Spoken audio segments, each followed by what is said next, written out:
this is quite a niche talk. It might not apply to many of the kind of the work you're doing. Most of you obviously know a lot about open science and hopefully kind of make your data openly available if possible. This talk is very much focused on those cases where you can't share your open data but you want to. And I know someone works with electronic health data, so that might actually be relevant for one person at least. So hopefully it's useful to you. And the SynthPop thing here, it's not just that I love Gary Newman. The package to kind of create synthetic data is called SynthPop, and I thought it was just quite a nice little image there. So this paper we kind of put together a while ago, but it came out a couple of months ago in the journal Welcome Open Research. So I'm going to give kind of a summary here. But if you want to kind of do more of a deep dive, then please do kind of take a look at the paper here. So just kind of the broad picture, science is, as I'm sure you're all very much aware, a little bit broken. Or if that's a bit too kind of hyperbolic or dramatic for you, there's room for improvement. Lots of published findings are false, and just so much kind of, bad stuff going on, to put it politely.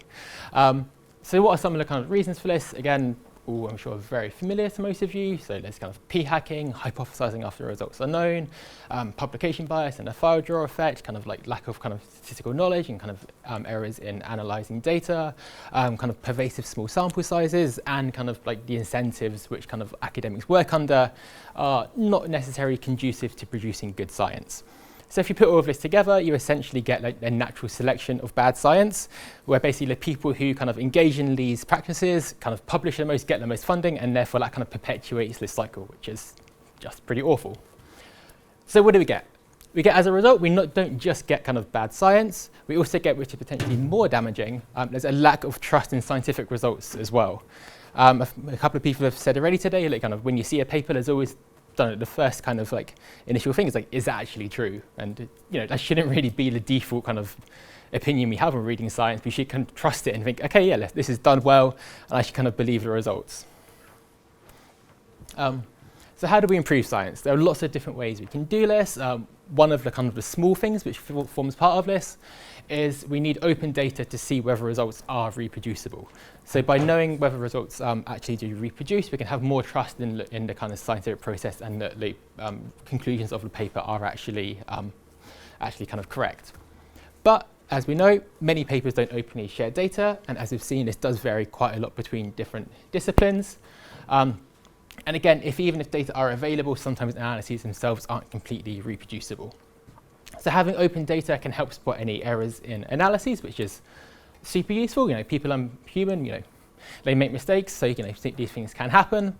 But having kind of open data, or even kind of like we saw in a talk a while ago about kind of having kind of like independent review before even publishing it, is really kind of super useful for this. And even if kind of papers do get through, having the data open can help kind of correct the scientific record afterwards. To give a few kind of high-profile examples, one paper unintentionally analysed a country-level variable instead of as a categorical variable, treated it as continuous. So people who were from, say, Canada, say were coded as 2, USA is 1, UK is 3. People in the UK were kind of 3 times more country-ish than people who were from the UK, and that can kind of change their analysis results. So again, these things happen, but by having open data, we can kind of spot these issues.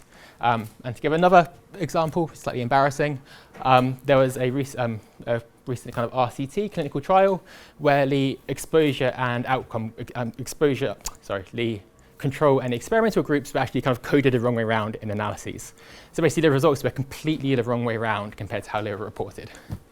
Again, these things happen. Having things open makes these things correct, so it's fine. So basically if we have data and code openly available, this increases our trust in the results and conclusions. Obviously, open data will not solve every single problem with science, but it's part of the solution, including a wider range of packages, including pre-registration, registered reports, better stats training, altering academic incentive structures, etc. But it's a small and important part. Just to give an example kind of from my area, so in like the medical and health sciences, this is a recent meta-analysis in the BMJ looking at the prevalence of data and code sharing in the medical and health sciences. It makes for pretty grim viewing. Obviously, again, like we saw earlier, it does vary by discipline, so psychology is a lot kind of higher. But you can see, so like, this is the declared prevalence of data sharing. which is basically just saying data are available in some way, shape, or form, and it's only about kind of 8% over the kind of past kind of 10 or so years. And the actual prevalence is whether you can actually access the data, not just having like a data availability statement, is only 2%. And it's even more kind of worrying for code sharing, where it's less than 0.5%. So 1 in 200 studies in these areas actually share their code, which is pretty abysmal. Things are changing. Luckily, the BMJ, I think, as a result of this paper, are kind of mandating kind of code sharing, which is great. So hopefully other journals will take part as well. But sharing data isn't always possible. So there are potential concerns over data confidentiality, anonymity, and sensitivity. So if you're working with a very sensitive topic or a sensitive study population, you might not want to or be able to share your data for kind of ethical or legal reasons. And you might also want to ensure that only legitimate researchers are able to access the resource. You might not want, say, insurance companies or advertising companies kind of getting hold of your data and then doing some nefarious stuff with it. So there are sometimes good reasons why data can't always be shared. And this can be especially challenging for longitudinal population-based studies. So for example, I'm based in Bristol here, and I've worked on for the past 5 or 6 or more years. There's a lovely longitudinal study called AUSBAC, which is the Avon longitudinal study of parents and children. It's been collecting data for over 30 years on about 15,000 mothers, their partners, and offspring, and there's over kind of 100,000 variables in total. If you've made all this openly available, you'll be able to kind of identify individuals really easily. So there's a really good reason why AUSBAC has a policy of not allowing data to be released alongside published articles. So the policy is there and it's sensible, but it's really difficult to square with open science best practices of data sharing. So what do? We can either kind of not share data, which is kind of the default for many kind of studies using these kind of observational large-scale cohorts in epidemiology and other areas. But one thing we can do to try and kind of make data a bit more kind of openly available is we can use synthetic data. So synthetic data are modeled on the original observed data. So basically this means that it maintains the distributions of the variables between the original and the synthetic data. So they should have the same mean, variance, standard deviations, cell counts, etc. It also should maintain the relationships between the variables. So if, say, height is correlated with weight in your original data, it should maintain that similar correlation in the synthetic data. But importantly, because it's all based on a statistical model, the observations in the synthetic data are completely simulated, so they don't correspond to real-life individuals. So there's no kind of disclosure or individual kind of like risk of like kind of anonymity kind of being broken here. So synthetic data sets keep the important features and structures of the observed data, while at the same time preserving anonymity. Even though the correspondence between the observed and synthetic data won't be exactly perfect, just because just random sampling errors and kind of difficulties in kind of simulating data completely, but the correspondences generally should be pretty good. So what you can then do is if you create a synthetic data set, you can then kind of release this alongside a published paper kind of instead of the original data which you're not allowed to release. So then readers can then explore the raw synthetic data, understand the analyses better, especially if it's released alongside with the code, and they can reproduce the analyses themselves to make sure that you're doing the analyses correctly. And again, so while synthetic data might not be exactly the same as the observed data, it does add a further level of openness, accountability, and transparency. And we've tried to kind of embed this kind of synthetic data approach within AUSBAC.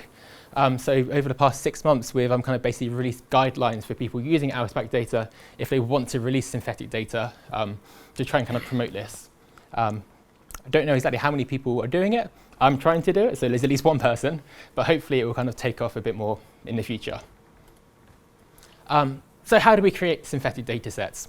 Luckily, this is all done for you. I had nothing to do with this package, but it's amazing. It's called SynthPop.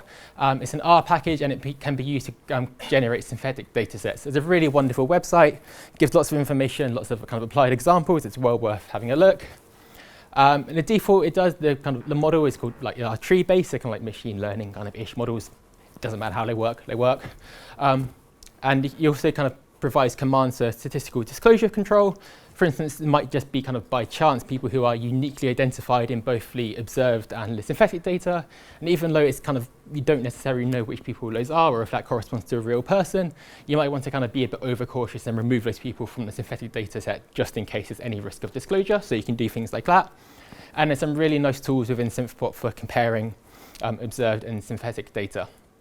So I'll give a really quick example here based on an open subset of ALSPAC data. If you go to the kind of paper I mentioned earlier on, you can kind of go through this yourself and kind of using all the open code and open data. So it basically answers a really basic and obvious research question. Is maternal postnatal depression associated with offspring depression? Yes, obviously. But it's just an example to kind of show how it works. So hopefully most of you are kind of dimly familiar with R, but if not, kind of bear with me. So this is basically the basic steps of kind of how you can apply SynthPop. So firstly, you just synthesize the data, which is literally just one line of code, give it your data set a seed so it's reproducible, and it does everything under the scenes.